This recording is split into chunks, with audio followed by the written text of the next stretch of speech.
Et si la victoire militaire la plus décisive du XXIe siècle n'était pas une conquête éclatante, mais une éclipse soudaine? Imaginez. En moins de 30 jours, Odessa, le cœur stratégique de l'Ukraine, disparaît du radar mondial. Sans affrontements sanglants, sans colonnes de blindés, uniquement par une fermeture totale et silencieuse. Pas de panique visible, juste un vide oppressant, une ville coupée de tout, comme si elle avait cessé d'exister. À l'automne de l'an 2025, pour la première fois, un port vital s'est retrouvé neutralisé sans qu'aucune troupe ennemie ne franchisse ses portes. Odessa, point de passage crucial pour le commerce et l'approvisionnement militaire ukrainien, a été isolé du reste du monde par une opération à distance. Plus qu'un siège traditionnel, ce fut une strangulation précise, orchestrée par des algorithmes, des drones et des cyberattaques coordonnées. Ce blocus, invisible mais implacable, a fait basculer l'équilibre de la mer Noire. Drones furtifs, brouillage électronique, missiles hypersoniques. Une nouvelle ère où la technologie remplace la force brute. Plus besoin de tirer une salve. L'économie s'asphyxie, l'armée s'épuise, la population se retrouve prisonnière d'un isolement total. Pour comprendre l'impact d'un tel blocus, il faut le replacer dans l'histoire des sièges. Pensez à Leningrad, encerclé pendant presque 900 jours lors de la Seconde Guerre mondiale. Là-bas, l'encerclement se faisait avec des troupes, des barbelés, des batteries d'artillerie. À Odessa, le siège est digital, les frontières sont invisibles, mais l'effet est tout aussi dévastateur. L'onde de choc n'a pas touché que l'Ukraine. Pendant plusieurs semaines, c'est toute la chaîne d'exportation des céréales, la sécurité maritime et la stabilité économique régionale qui ont vacillé. L'exemple d'Odessa rappelle l'embargo imposé à Cuba par les États-Unis dans les années 60. Mais ici, tout se joue à une vitesse fulgurante, sans déclaration officielle, sans navire de guerre bloquant le port à la vue de tous. Le blocus d'Odessa est propre, silencieux, invisible aux yeux du monde, mais son efficacité est implacable. Comprendre cette offensive, c'est saisir la menace des guerres du futur. Moins de combats dans les rues, plus de réseaux coupés et de ports paralysés. Ignorer les leçons de ce blocus, c'est exposer son propre pays à une vulnérabilité silencieuse, mais fatale. Qui aurait cru qu'on pouvait vaincre une nation sans jamais la toucher? Mais comment cette opération a-t-elle pu être menée à bien, sans alerter le monde ni déclencher de riposte immédiate? Pour le comprendre, il faut revenir aux premiers jours du blocus. Odessa n'était pas simplement un port, c'était l'organe vital d'une stratégie de survie nationale. Historiquement, Odessa a toujours été une porte d'entrée du commerce pour l'Europe de l'Est, un carrefour entre les empires. Déjà au XIXe siècle, son contrôle était un enjeu entre grandes puissances. Aujourd'hui, cette importance est démultipliée par la mondialisation. À l'automne de l'an 2025, la ville avait transcendé son rôle historique. Odessa était devenue l'épicentre du soutien logistique ukrainien et du relais occidental, concentrant jusqu'à 7/10 du trafic maritime. Armes perfectionnées, blindés, batteries de défense, mais surtout, les flux agricoles. Le blé, le maïs, les oléagineux, tout sortait par Odessa. Ce commerce n'était pas accessoire. Il maintenait l'économie à flot. Il achetait chaque missile, chaque réparation, chaque solde versé aux soldats. Couper Odessa, c'était menacer l'effort de guerre à sa racine.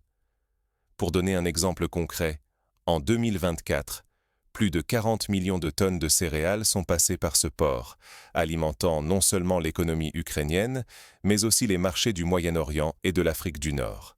Malgré des mois de frappes russes ciblant docks, silos et entrepôts, la ville tenait par une ingéniosité presque obstinée. Les quais, éventrés, étaient remis en service en moins d'une semaine. Des grues flambant neuves jaillissaient là où les précédentes gisaient tordues. Les routes, criblées de cratères, étaient refaites en urgence. Rien ne semblait pouvoir casser l'élan de cette plaque tournante, portée par la créativité ukrainienne et le soutien massif de l'Ouest. Un exemple frappant. Après une attaque de drones ayant détruit la principale grue de chargement, les ingénieurs locaux, aidés par des équipes polonaises, ont réassemblé une structure de fortune en moins de 8 jours. Ce genre de résilience a rappelé la résistance de Stalingrad, où chaque rue, chaque bâtiment devenait un bastion. Face à cette ténacité, le haut commandement russe comprit qu'une simple campagne de bombardement ne suffirait plus. Il fallait changer d'approche, non plus détruire Odessa pierre après pierre, mais la paralyser en profondeur. L'objectif n'était plus la ruine, mais l'asphyxie, rendre vains les quais, inutilisables les routes, couper la ville de toute mer, de tout ciel, sans même engager un assaut frontal. Ce virage stratégique bouleversa l'équation du conflit. Saisir la portée d'un nœud logistique comme Odessa, c'est saisir comment le destin d'un État peut basculer en quelques semaines. L'effondrement d'un tel centre, c'est la menace d'un effondrement national, un précipice où l'économie et la résistance s'effritent. Le parallèle historique avec la chute de Singapour en 1942 vient à l'esprit. Une base considérée comme imprenable, mais dont la chute a accéléré le basculement de toute une région. Mais comment une telle opération pouvait-elle réussir là où tant d'attaques avaient échoué? Derrière ce basculement, une nouvelle doctrine se dessinait, bien plus insidieuse et sophistiquée. La victoire moderne se décide d'abord dans le ciel. Saisir pourquoi la neutralisation de la défense aérienne fut l'étincelle du blocus total d'Odessa, c'est pénétrer le secret de la guerre du futur. Avant d'oser la moindre manœuvre navale, la Russie a lancé une campagne méthodique pour effacer la défense aérienne sur un rayon de 150 km autour d'Odessa. Jour après jour, frappes et brouillages se sont succédés. Chaque radar, chaque batterie, chaque poste de commandement soigneusement repéré, puis affecté à la destruction. Les missiles hypersoniques, filant à des vitesses que rien ne pouvait intercepter, ont pulvérisé les radars et les centres de décision Patriot et S-300. Les bombardiers, opérant hors de toute menace, ont largué des munitions guidées sur les points sensibles, pendant que la guerre électronique plongeait les réseaux ukrainiens dans la confusion. Privée de coordination, la PVO ukrainienne s'est retrouvée aveugle, paralysée, incapable de réagir. Pour illustrer cette phase, rappelons la campagne aérienne menée par la coalition lors de la guerre du Golfe en 1991. Avant toute offensive terrestre, des semaines de frappes ont été nécessaires pour neutraliser la défense irakienne. À Odessa, ce processus a été accéléré par la technologie, mais le principe reste le même. Sans ciel protégé, point de salut. Puis, alors que les systèmes tombaient l'un après l'autre, des essaims de drones kamikazes, minuscules et imprévisibles, ont traqué et détruit les lanceurs Harpoon et Neptun, pivots de la défense côtière. Reconnaissance, frappe coordonnée, neutralisation ciblée. Plus aucun abri n'existait, plus aucune arme ne pouvait être employée sans être immédiatement repérée puis éliminée. La défense côtière a cédé, pièce par pièce, comme un jeu de dominos. Sans son bouclier, la côte d'Odessa est devenue vulnérable. Les navires russes ont pu s'approcher, imposant un blocus impitoyable. La mer n'était plus une voie d'évasion, mais une prison invisible. Ignorer la supériorité aérienne et la guerre électronique, c'est condamner ses forces à l'aveuglement, à l'encerclement ou à l'anéantissement. L'histoire militaire abonde de défaites causées par cette ignorance. Pensons à la bataille de France en 1940, quand la Luftwaffe a paralysé la logistique française et ouvert la voie aux blindés allemands. Car une fois le ciel et la côte perdus, il ne reste que la mer, froide et fermée, pour engloutir les assiégés. À Odessa, l'étau s'est resserré en quelques jours. Mais pour comprendre la suite, il faut suivre le sort de ceux qui étaient piégés à l'intérieur. Quand chaque sortie devient un pari mortel, la mer et le fleuve se sont refermés sur Odessa, comme des mâchoires d'acier. Cette sensation d'étouffement rappelle le siège d'Alep en Syrie, où chaque tentative de franchir l'encerclement était synonyme de pertes terribles. À l'automne de l'an 2025, la dernière phase du blocus s'est déclenchée, d'une précision glaciale. Odessa, autrefois cœur battant des convois, s'est muée en une île assiégée, encerclée par un véritable château maritime, sans précédent. Plus de 2000 mines intelligentes, toutes reliées par des réseaux numériques, ont transformé l'horizon marin en un piège mouvant. Chaque tentative de sortie, chaque manœuvre vers l'extérieur, se soldait par une condamnation à mort quasi certaine. Au large, la mer grouillait d'ombres invisibles. Sous-marins furtifs et navires de surface se relayaient, modulant le blocus en temps réel grâce à des algorithmes et des liaisons satellites. Le blocus n'était plus une ligne figée, mais un organisme adaptatif, impossible à percer. Les routes maritimes vers la Roumanie, la Bulgarie ou la Turquie disparaissaient, avalées par ce dispositif tentaculaire. Dans le delta du Danube, l'étau se resserrait davantage. Des drones maritimes intelligents, épaulés par des hélicoptères de combat, traquaient sans relâche les unités ukrainiennes tentant d'acheminer munitions ou carburant. Chaque barge, chaque vedette repérée, était rapidement neutralisée. Les images de ces chasses, diffusées sur les réseaux, semaient une peur glacée parmi les équipages et étouffèrent la moindre velléité de résistance. Des unités spéciales, débarquant parfois sous le couvert de la nuit, menaient des raids éclairs sur les dernières bases et dépôts de munitions dans les zones portuaires isolées. Les réserves stratégiques patientant pour le siège étaient méthodiquement détruites. À chaque explosion, à chaque stock anéanti, la capacité de résistance d'Odessa fondait, irrémédiablement. Face à l'asphyxie, Kiev tenta l'impossible, établir un pont logistique par le Danube, reliant Odessa à la Moldavie ou à la Roumanie. Mais ses espoirs furent écrasés en quelques jours. Des frappes de haute précision sur les ports de Reni et d'Ismaïl anéantirent toute tentative de corridor. Les axes ferroviaires vitaux menant à ces ports furent sectionnés, coupant tout espoir de réapprovisionnement par le rail. La navigation sur le fleuve devint un souvenir. En moins de 3 semaines, tout trafic maritime et fluvial s'effondra. Les quais restèrent vides, les navires cloués sur place ou coulés, l'accès au large verrouillé sans retour. Odessa, privée de ses artères logistiques, se retrouva totalement isolée, prisonnière d'un blocus hermétique. Pour toute puissance maritime ou commerciale, ignorer une telle menace technologique n'est plus une option. L'asphyxie accélérée d'Odessa prouve que la guerre moderne se joue autant par les réseaux et l'innovation que par le fer et le feu.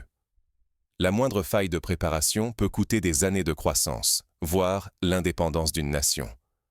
Mais la chute d'Odessa n'est pas seulement une défaite militaire. Elle marque un basculement stratégique dont les répercussions vont bien au-delà des rivages de la mer Noire. Quand il n'y a plus d'issue, ce n'est plus une guerre, c'est une asphyxie lentement orchestrée. Au-dessus d'Odessa, un dôme invisible s'est refermé, hermétique. Des intercepteurs dernier cri, assistés de radars et de capteurs aéroportés, quadrillent le ciel sans relâche. Le moindre écho suspect est neutralisé avant même d'atteindre la ville. Les Alliés lancent un pont aérien, mais chaque tentative se solde par un échec cuisant. Ni avions de transport ni appareils civils ne franchissent ce mur digital. Les AWACS coordonnent une défense impitoyable. Brouillage, missiles guidés, tout est stoppé net. Odessa devient une île, coupée du monde. Le blocus ne s'arrête pas là. Les drones sous-marins tentent d'approcher, mais ils sont détectés, détruits sans pitié. Même les cargos civils et les barques de fortune échouent. Mer et ciel sont des pièges clos. L'aide extérieure n'a plus aucune porte d'entrée. L'économie vacille. Privée d'exporter, Odessa s'enfonce. La devise s'effondre, frappée par l'hyperinflation. En quelques semaines, des milliers d'emplois disparaissent. La faim et la pauvreté rôdent dans les rues. La crise déborde l'économie. Les protestations éclatent, la colère monte. Jour après jour, la confiance envers Kiev s'effrite. Les autorités locales s'essoufflent, et l'ombre du chaos social grandit. Rien de tout cela n'est accidentel. C'est la démonstration clinique d'une nouvelle guerre, gagnée non par la force brute, mais par l'isolement, l'asphyxie, la ruine des réseaux vitaux. Sous-estimer cette stratégie, c'est risquer bien plus qu'une défaite militaire. C'est ouvrir la voie à une implosion sociale, à l'effondrement politique. C'est le vrai prix d'un siège moderne. Quels enseignements les stratèges tireront-ils de l'étouffement d'Odessa? Et surtout, comment cette opération va-t-elle redéfinir la sécurité régionale pour les années à venir? La réponse à ces questions commence à se dessiner dès l'automne, alors que la situation sur le terrain évolue. Mais dans les états-majors, une certitude s'impose. Rien ne sera plus jamais comme avant. Pour illustrer l'onde de choc, pensons à l'impact sur les marchés mondiaux du blé. En moins de 2 semaines, les prix ont flambé de plus de 40%, provoquant des manifestations au Maroc et en Égypte. Les importateurs africains, dépendant du grain ukrainien, se sont retrouvées prises au piège, révélant la fragilité de la mondialisation alimentaire. La prochaine bataille décisive sera-t-elle visible ou bien se déroulera-t-elle dans l'ombre des réseaux et des algorithmes? Depuis l'automne de l'an 2025, cette question n'a jamais été aussi pressante. C'est à ce moment-là qu'un blocus total, multidimensionnel et savamment orchestré autour d'Odessa a bouleversé la dynamique des conflits en mer Noire. Désormais, la force brute n'est plus le facteur décisif. La Russie l'a démontré. La victoire dépend aujourd'hui de la supériorité technologique, de la coordination entre les différentes armées et de la capacité à isoler économiquement l'ennemi. L'objectif n'est plus de conquérir par les chars, mais d'asphyxier un poumon logistique en coupant le souffle des échanges. Odessa, centre vital, a été méthodiquement étouffé par la domination du ciel, de la mer et des réseaux interconnectés reliant chaque port, chaque radar, chaque goutte de carburant. Ce nouvel art de la guerre s'impose par des frappes ciblées, mais surtout par la création d'un vide opérationnel. Plus aucun avion dans le ciel, plus aucun navire quittant le port, plus aucune donnée transitant sans être détectée, interceptée, neutralisée. Cette opération n'a pas seulement redessiné la carte de la mer Noire. Elle a envoyé un signal glaçant à toute la planète. Désormais, l'isolement d'un centre névralgique peut suffire à provoquer la chute d'un adversaire, sans destruction massive ni occupation, mais par une asphyxie lente, orchestrée à distance. Ignorer cette leçon, c'est exposer sa nation, ses infrastructures, voire sa propre entreprise, à une vulnérabilité extrême. Les frontières physiques ne protègent plus. Quand la logistique, l'économie et l'information circulent à la vitesse de la lumière, la moindre brèche devient une invitation pour un adversaire déterminé et technologiquement supérieur. Odessa n'est qu'un avertissement. La prochaine cible pourrait être une autre métropole côtière, un hub énergétique ou même votre propre écosystème numérique. La guerre moderne se joue désormais dans l'invisible, dans les interstices des réseaux, dans le brouillard électronique, dans la capacité à étouffer un adversaire sans tirer une seule balle. Face à cette mutation stratégique, sommes-nous prêts à anticiper les conflits de demain? Saurons-nous reconnaître les signaux faibles du prochain bouleversement, ou resterons-nous prisonniers d'un modèle dépassé? L'histoire d'Odessa nous pousse à repenser chaque dimension de notre défense, de l'économie à la cybersécurité, et à remettre en question la confiance que nous plaçons dans nos certitudes. Dans ce nouveau théâtre d'opération, ne rien changer, c'est déjà choisir la défaite. Comment alors se prémunir contre un tel scénario? Quelles sont les étapes concrètes à mettre en place? Premièrement, il s'agit de renforcer la résilience des infrastructures critiques. Cela passe par la diversification des points d'entrée et de sortie des flux logistiques. Par exemple, créer des routes alternatives, investir dans des ports secondaires et maintenir des stocks stratégiques à l'intérieur des terres. Deuxièmement, l'intégration des technologies de cybersécurité dès la conception des systèmes. Chaque réseau doit être audité, protégé contre les intrusions et capable de fonctionner en mode dégradé. La formation du personnel devient alors un impératif. Savoir réagir à une cyberattaque, rétablir une connexion isolée ou activer des protocoles d'urgence. Troisièmement, la coopération internationale. Des alliances de partage d'informations, des exercices conjoints et des plans de secours communs sont indispensables. L'OTAN a déjà commencé à simuler des blocus hybrides lors d'exercices en mer Baltique, intégrant la dimension cyber et la défense anti-drone. Quatrièmement, préparer la population civile. L'information, la sensibilisation et la capacité à organiser des réseaux de solidarité locale sont essentiels pour résister à l'asphyxie. Les exemples de villes résilientes comme Sarajevo ou Grozny, où la société a su s'adapter aux pénuries, rappellent que la guerre moderne vise autant le moral que les infrastructures. Cinquièmement, investir dans la recherche et le développement d'outils de contre-blocus, drones de surveillance autonomes, réseaux de capteurs distribués, boucliers antimissiles mobiles. La technologie doit cesser d'être un point faible pour devenir une force de dissuasion. Enfin, il faut apprendre à détecter les signaux faibles, une hausse subite du trafic de drones, des anomalies dans les réseaux de communication, des mouvements suspects de navires. Les services de renseignement doivent travailler main dans la main avec les acteurs du secteur privé, des logisticiens aux opérateurs télécoms. En adoptant ces mesures, une nation augmente significativement sa capacité de résistance face à une opération d'asphyxie. La défense ne repose plus seulement sur la force militaire, mais sur l'intelligence collective, la flexibilité et la capacité à anticiper l'imprévu. En somme, Odessa n'est pas seulement le théâtre d'une opération militaire inédite. C'est un laboratoire, un avertissement, une leçon pour toutes les puissances du XXIe siècle. Car demain, la guerre se jouera dans les marges, par la maîtrise des réseaux, l'art de l'isolement, et la capacité à briser la volonté de l'adversaire sans jamais le rencontrer sur un champ de bataille traditionnel. À la question « Sommes-nous préparés ?» L'histoire d'Odessa répond par un silence lourd, invitant chacun à choisir entre vigilance et naïveté. Le futur appartient à ceux qui sauront voir venir l'invisible.